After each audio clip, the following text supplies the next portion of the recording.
Welcome to Could Be Pretty Cool News, the podcast where we dive into the exciting world of creative entrepreneurship. I'm your host, Casey, and together we'll embark on a journey to explore this dynamic ecosystem from multiple angles, including academia, research and data, community building, and compelling personal narratives from creative entrepreneurs themselves. Get ready to be inspired, informed, and empowered as we uncover the stories and strategies behind building successful creative ventures. It's time to discover why the world of creative entrepreneurship could be pretty cool.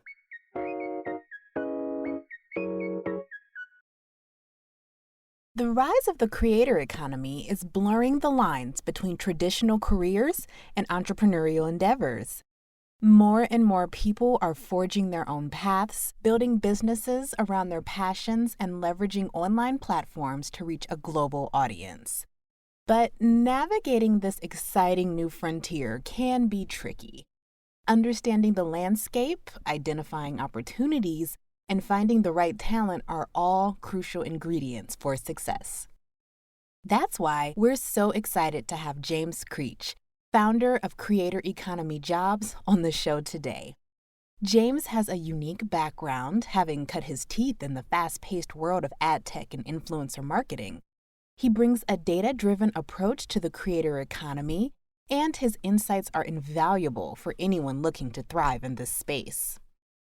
Today, we'll be exploring James's journey, how data can be used to empower your creative hustle, the explosive growth of the creator economy, and what the future holds for this exciting field. We'll also dive deeper into the companies utilizing creator economy jobs to find the talent they need. So whether you're a seasoned entrepreneur, an aspiring creator, or simply curious about the future of work, this conversation is for you. So, to start off with, pretty simple. If you could just tell us your name and depending on how you want to introduce yourself, your profession, your title, your company, however you want to do it. Sure. Hi, I'm James Creech, and I'm the founder and CEO of Creator Economy Jobs, which is a job board for the creator economy, matching candidates and job seekers looking to get a role in our industry. Very cool. So, could you tell us a little bit more about you and your background? What sort of led you to this creator economy space? Sure. I started my career in ad tech, working with brands and media agencies to help them with paid social campaigns. This was probably 12 years ago. And then after that, I worked at an early influencer network, a creator agency that was helping digital talent grow their careers and work with brands. And back in the day, right, 2013, 2014, that was all by hand. It was screenshots of analytics put together into a PowerPoint presentation, emailed over to a potential client, a lot of back and forth, right? And so out of necessity, we started building some software to make our lives easier and woke up one day and realized clearly we're not the only ones struggling with this stuff. Let's build a business around it. So my two co-founders and I launched Paladin, which was influencer marketing software for brands, agencies, anyone looking to connect and collaborate with influencers. We grew that business over 6 years. We sold it to Brandwatch in early 2022. And I spent time at Brandwatch integrating the acquisition and working on our larger strategy. But passionate about entrepreneurship, had also been working on other projects. So one of my business partners from Paladin and I launched another startup called Measure Studio, which is AI-powered social media analytics. And then I saw the need for a job board in the creator economy because as a founder, as an entrepreneur, right, I have a lot of friends in the ecosystem and feels like every week I get asked, hey, we're hiring for a head of marketing role, or we need salespeople or engineers. Who do you know? Who do you recommend? And I love making those connections. I want to help people get jobs, but it just felt like I needed a way to scale that impact, right? And to help more people in our space. There wasn't a resource for this. So a friend, Patricia, and I teamed up and we launched Creator Economy Jobs and became the premier destination to connect people who are looking to get a job in this space. So there's so many reasons why I love that story. On this podcast, we are really keen on figuring out ways to empower creatives and creative entrepreneurs with data and to encourage them to figure out with whatever space they're in, how can the data that's existing help them? How can the data that they're generating help to further in their careers? And so I was wondering with your first venture, you said you were taking screenshots of analytics. How have you, as an entrepreneur and a creative entrepreneur, utilized data to help your own career and to grow your businesses? Well, to your point, yes, we were empowering people with data and democratizing access to that data because previously people would get a static series of results, right? The campaign, here's how the campaign performed 30 days later, it's a snapshot, right? But what's more interesting is actually knowing how that campaign is performing in real time, which influencers are we working with, who's posted, how is it trending in terms of views, impressions, reach, engagement, audience demographics. And that way you learn as the campaign is going on how it's doing. Do we need to adjust things? Do we need to remind certain influencers to post or to amplify it on other social channels? Should we put paid media behind it to give it a premium boost? But you adjust on the fly and then get more detailed analytics about the performance. And the same was true for how we ran our business, right? I mean, virtually everything we did was we tried to be data driven in our decision making. So when it came to prioritizing our product roadmap, it was, well, what are current customers asking for and what are the reasons that we're losing business? What are the things that we should be building that are going to make the product more marketable? Same thing when it came down to our marketing activities. What's generating an ROI and what's not, right? Or how do we improve our web traffic? What can we do to boost our SEO performance, right? All of these things, you can measure the results. And so I've tried to carry that forward to creator economy jobs. The same thing, we look at our audience, right? We have a weekly newsletter and we're trying to reach as many people as possible. We look at the number of jobs that are posted to the website and provide a comprehensive list of all the available opportunities. So we're constantly scouring the web for more companies and jobs to add. But also we want to look at how many users are we getting and how many successful kind of applicants or matches are we delivering to employers. So being data driven helps us understand, are we trending towards our goals or not? Very cool.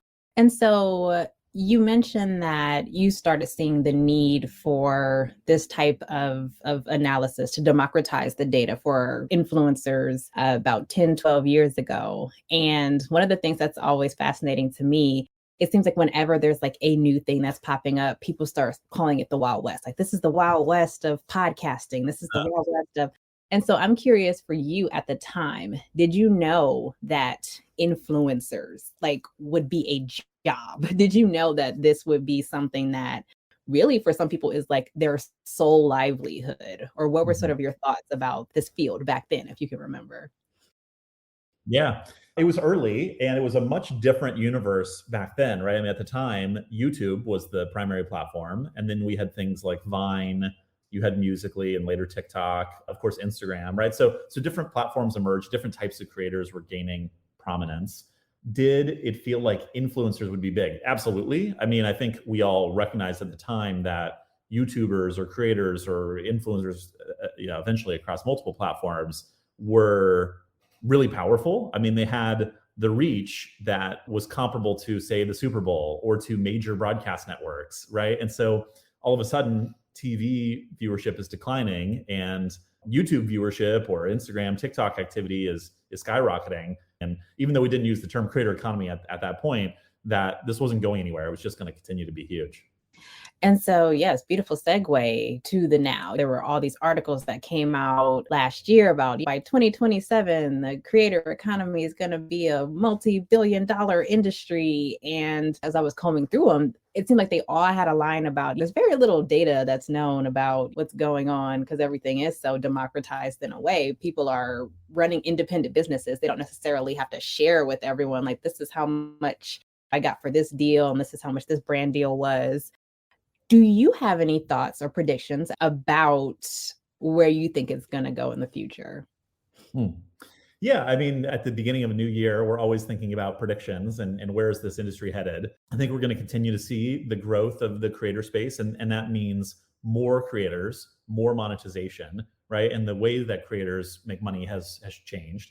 In the past, it was primarily ads and then branded content, and that continues to be the lion's share for a lot of talent. but we've seen social commerce and subscriptions, memberships, patronage, live streaming and tipping. So there are all these various avenues that creators are able to monetize. So there's all these success stories of creators having this massive distribution and kind of becoming the new D2C brands. Fast forward 5, 10, 20 years from now, that's going to dominate, right? I mean, creator-led brands will own e-commerce and D2C.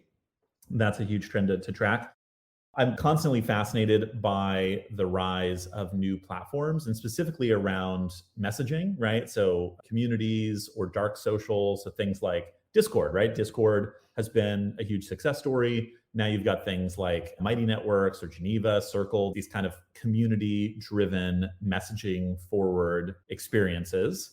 And it seems like we've hit a maturity point in and around short form video. I mean, I think that will continue to be one of the most popular formats, right? Between YouTube Shorts, TikTok, Snapchat has Spotlight, Instagram and Facebook have Reels. It's not going anywhere, but we may continue to have innovation around content formats like Be Real, essentially introduce the idea of spontaneous photo sharing, but also the dual camera feature, right? That was a new approach. So we may have more new formats emerge that platforms experiment with. So let's go back for a moment to the creator economy jobs board. I'm curious about, because you said you just started it in 2022, correct? 2023. So it's very fresh. I mean, we launched maybe 2 months ago, but it's been amazingly received from the community. So I think people got excited about our mission to help people find jobs, especially in what has been at times a challenging environment, right?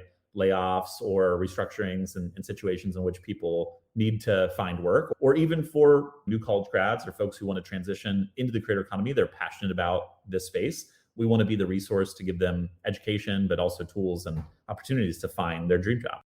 And so for you, creator economy, what would you say that means to you? Are you talking advertising and marketing? Are we talking influencer and social? Are we talking, I want to work for a clothing brand or a printmaking shop? What does creator economy mean to you? In my mind, the most simple definition is creator is any individual who earns a living through a creative pursuit, right? So that can be someone who has an Etsy store, right? And they make products that they sell, or they go to the farmer's market on the weekends. It can be people active on LinkedIn or X or other social platforms that kind of skew more to a professional audience. It's journalists on Substack and Beehive. I mean, the list goes on and on, but the takeaway is it's any sort of creator who is creating content for an audience for the purpose of monetization. That's a very great, simple definition. Fantastic. So can you talk about, you don't have to give specific names or anything, but talk about the types of businesses that you have been seeing reaching out to you through the creator economy job board. Are they mostly in ads or mostly in a particular industry, or is it everywhere? Yeah. So we track over 500 creator economy companies. And so on any given day, we're tracking hundreds of jobs available from those different companies. And it's free to post a job. So people can come to our site and add a job that they want to see included. The types of companies that are most represented are a wide range, but it's things like talent management companies, influencer marketing agencies, creator platforms, influencer marketing platforms, creator tools, creator services. The list goes on and on. Some of the high profile examples I think most of your listeners may recognize would be something like Patreon or a Cameo or merchandise solutions for creators, any sort of company that is in the business of helping foster this creator economy and helping these types of independent creatives succeed. Very cool. And so do you have any advice? You mentioned maybe there's the college grad who's starting their job hunt for the first time, or after the big whatever 2023 was. There are lots of people who are back on the job hunt or maybe looking to switch industries. If someone is like, oh, I need to get on the creator economy job board and check this out. How do I get started? What do I do? What would you recommend, or what advice would you have for them? Yeah. We have a lot of suggestions for candidates on our blog, so I'd point them towards that as a resource. But in general, the things I would suggest are immerse yourself in this space. The best way to get a job in any field is to get to know what the industry is all about, get to know the players. And you can do that by consuming content, but it also helps to create content, right? Like being a creator, participating actively is one of the best ways to start to understand this ecosystem. That doesn't mean you need to do it full time or make money from it. Like you can be a hobbyist creator and just learn so much by starting a TikTok account or sharing your thoughts on LinkedIn or curating content you see elsewhere and pointing people to it. So there's lots of ways to approach being a creator. I would say find the platform that inspires you, find the type of audience you want to have, and then design your activity or your content strategy around that. For instance, I've been an active LinkedIn creator for 3 or 4 years now, was inspired to do that by some friends. And I've learned a lot about being a creator, having been on one side of this ecosystem for so long, but finally like immersing myself in it from another perspective has been really valuable in terms of meeting people, sharing my learnings going through this and making new connections, and then building products that actually are relevant or speak to creators because I've sat in their shoes. I love that. I mean, we found you because of your LinkedIn content creation. And it just goes to show one doesn't necessarily have to be a fine art painter to consider themselves someone who is a creator. As you said, anyone who creates something for the purpose of galvanizing an audience, creating a community, even if it's not for monetary gain necessarily, there is a place for you in this world if you want it to be. The thing I find most inspiring about being part of this industry is that we help people make a living doing what they love, right? More than any point in history, people have more choice in terms of what they do and how they work. And so as the future of work changes, so do our institutions, our companies, our work practices, our cultures. And the creator economy is really at the forefront of a lot of that. You need to lead by example. You need to be part of the public discourse and have an opinion on things. So more and more leaders will identify as creators. And then creators have so much power, right, in terms of the audience and the trust that they have with their fans, that they are building companies and building the businesses that are going to shape the future of our, not just the entertainment space, but a lot of other categories. So for anyone who is on the fence about getting involved in this space, I would definitely encourage them to do so because it's incredibly rewarding.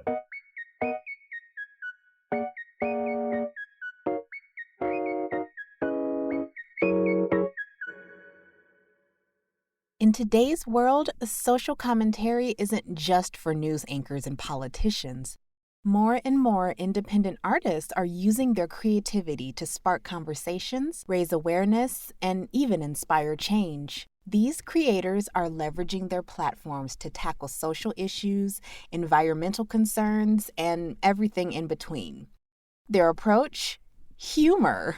Laughter can be a powerful tool for breaking down barriers and making complex topics more digestible. Today, we're thrilled to welcome Mark Kendall to the program. Mark's a force to be reckoned with in the Atlanta comedy scene. He's a master improviser and the co-founder of his own production company, Cool Productions. But what truly sets Mark apart is his ability to use humor as a vehicle for social good. We'll be chatting with Mark about his journey, the power of comedic storytelling, and how independent artists can leverage their platforms to make a positive impact. My name is Mark Kendall. I'm the co-founder and chief creative officer of Cool Productions. We're a production company that creates comedy content to encourage civic engagement, community building, and fight for racial justice. In addition to that, I'm also a comedian, so I travel performing stand-up, sketch comedy, and I write plays as well. So a live performer. Yeah, so I think I'm still learning how to do all the things, but my journey in comedy, I think, started in college. When I was in college, I was a film major, and there was a sketch group on campus, and they made video sketches. And so I thought, hey, what a cool way to get access to equipment. And so I started on the crew, and I'd hold booms, move lights, and then sit in on these fun writers meetings where these writers and actors would act out these comedy pieces. And I loved how that worked. And so in college, I had an opportunity to do this Comedy Central program. It was like it started as a collaboration between Chris Rock and Comedy Central, and they called it the Comedy Central Summer School.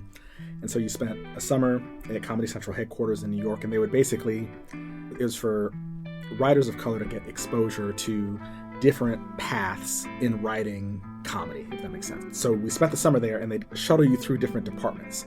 So you'd spend time in their promotions department, but rather than like fetching coffee, they'd have you pitch like promotional ideas. Or like Comedy Central used to have like a blog. So rather than fetching coffee, you'd write a blog post maybe, or you'd spend time in their development department, and they'd show you like, hey, here are the scripts that we're evaluating. Do you have script pitches? That kind of thing. But the crux of the program was we got to spend a week shadowing the writers of The Daily Show with Jon Stewart, as well as the writers of The Colbert Report.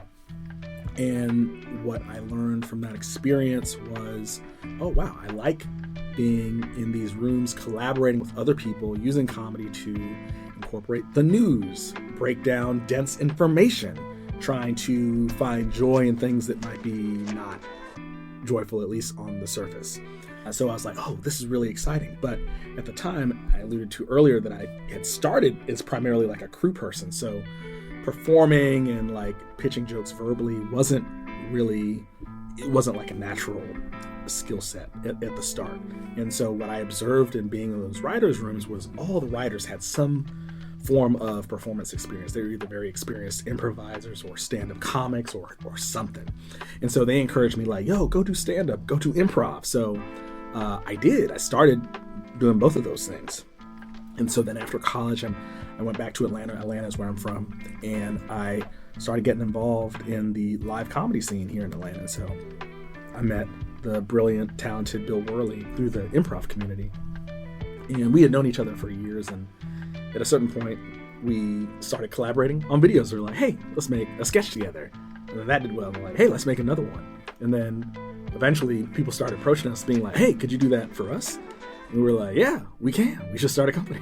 And so that's the both long and condensed version of the start in comedy and where I am. Yeah. I vaguely remember my first time doing stand-up. It was in the basement of a Maui Taco in New York, because it was like I was doing this Comedy Central thing, and my roommate at the time was a stand-up comic, and we were both in the same Comedy Central program.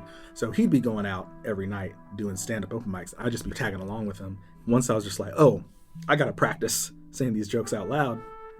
I hopped up on stage, and never really had an issue with stage fright exactly. And I don't really remember any of the jokes that I told, or I don't think it went especially well. I just remember it not being that bad. I was like, yeah, I could do this again. And that's all it was. And I think something that kind of helped was I was just like, this is just a way for me to become a better writer. So I wasn't really like putting a lot of pressure on myself to immediately become a great performer. I'm just like, hey, you're just testing jokes. And that's how I looked at performance for a really long time. And it wasn't until years later where I was just like, oh, I do enjoy performing for the sake of performing, but it wasn't immediate. I think it was pretty organic over time. I'm not sure if I remember a particular moment where we're like, oh, a company makes sense now. But I remember we had a couple videos that we were making just for fun, and they dealt with specific stories about Atlanta. Maybe they were political in nature, related to the impact that voting may or may not have on people's everyday lives. So there were these themes that we naturally cared about anyway. And so our early clients liked what we were doing with those concepts and just wanted to see more of that. I think the way that Bill and I collaborate, I think is really nice because we have both similar and different senses of humor. So basically when we find something that makes us both laugh, we're like, oh, this is probably going to be pretty fun. But also at the same time, if Bill sees something that I don't see right away, I'm like, I'm still excited to try that. It's like I really trust his taste, his sense of humor.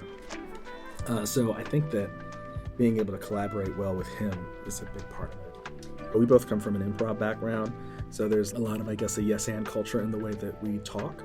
By that I mean, if me or Bill, we bring an idea to the other person, you're going to do your best to say yes to that idea and add to it. And it doesn't mean that you start every sentence with yes, and it doesn't mean you say yes to everything that comes your way, but it's the idea that like, hey, if you're bringing an idea to the table, I understand that can be a vulnerable thing to do. It might not be an easy thing to do. So I'm going to do my best to be a good partner to like listen to that idea. How can I affirm you in that idea? How can I add to it? And so that's how we build stuff. So we started in 2021. We had been making videos before that, but like Cool as an entity, I'm pretty sure started in 2021. I forget which date. And yeah, so many proud moments. One of the proud moments as far as like video stuff we've done We had a collaboration with FairCount. So they came to us and they're like, hey, we want to talk to our audiences about redlining, redistricting, because it's really important and we want them to get involved. The thing is, when you mention something like redlining or redistricting, that stuff is sad, it can be depressing. And we don't want to give them something that just makes them sit at home. So we collaborated on a video campaign that used comedy to talk about redlining in a way that hopefully wasn't depressing, but rather positive or inspirational. Not that redlining is positive or inspirational, I'm not trying to say that, but more so talking about the ways that people, individuals, and communities can come together, and through that collective power, collective action, you can empower yourselves to improve things and trying to focus on that. And that was a great experience. So FairCount does all kinds of amazing work. One of the things that they did with us, or a project they did with us, was on redistricting and explaining what that is, talking about, and also talking about things like redlining or attempts to suppress people's votes. We created a video, or a series of videos rather, around education around redistricting and how to get involved to create more fair districts. The longer I've done it, the more I've realized is at least in this current climate, or maybe always, I think if you are an artist, you're a business in a way. People say that, and it feels, for me anyway, that would feel weird to say oh, I'm a business or whatever. But I think that even if you don't have a business that's formed, it's the work that you do, it has value and you should be respected, your time should be respected, all these things. And so you're an entrepreneur in that way, in that you're taking care of yourself as an artist. So you'll have these moments where you have these great breakthroughs, or you have a project that goes really well. And then you also have those moments where you're learning how to build a business, and there are things that you don't know, mistakes that you make. You have these droughts where things slow down. There's a lot of up and down. One thing I'll shout out, Aqua Teen Hunger Force, they recently put out a new season of content on Max. I have a very small line in one of the episodes, so that's my first time being in a cartoon, so that's exciting. And then I'm one of the co-hosts of a WABE podcast called Wake Up and Create. So it's a collaboration with WABE, which is Atlanta's NPR affiliate, and Creative Mornings Atlanta. And so we show clips of archival footage from Creative Mornings Atlanta, which is a monthly meetup where different creative give talks on their creative journey. And so we show those clips and sometimes provide discussion on those clips. And so that's a podcast that's out now. And so what we like to do is, I mentioned redlining earlier. We've also done a lot of voter encouragement videos. We've done videos addressing vaccine hesitancy, things where you're essentially trying to maybe shift someone's perspective, or encourage them to take in new information. And that can sometimes be difficult to do, but people are learning more and more that narrative storytelling, or storytelling in general, is really great for introducing that new information. In addition to that, specifically comedy that creates feelings of joy or inspiration are really useful in terms of giving someone new information that might be challenging for the first time. So when I say comedy, I'm not saying we're making fun of folks or anything like that. It's literally more so joy-based that can be really engaging for people. So what's really exciting is when we get to find an organization that's doing really great work, and they're we just want to find a way to engage with our audiences just a little bit more. What have you considered joyful comedy? And sometimes they're oh, that'd be fun.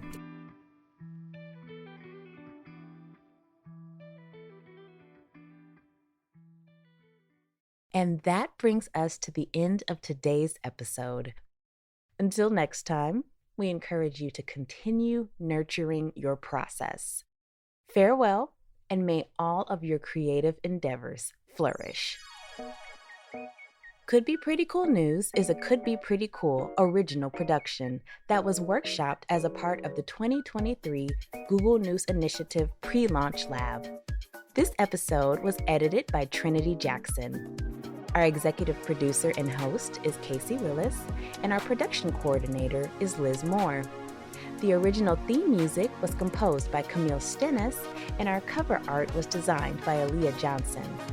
Special thanks to our guests,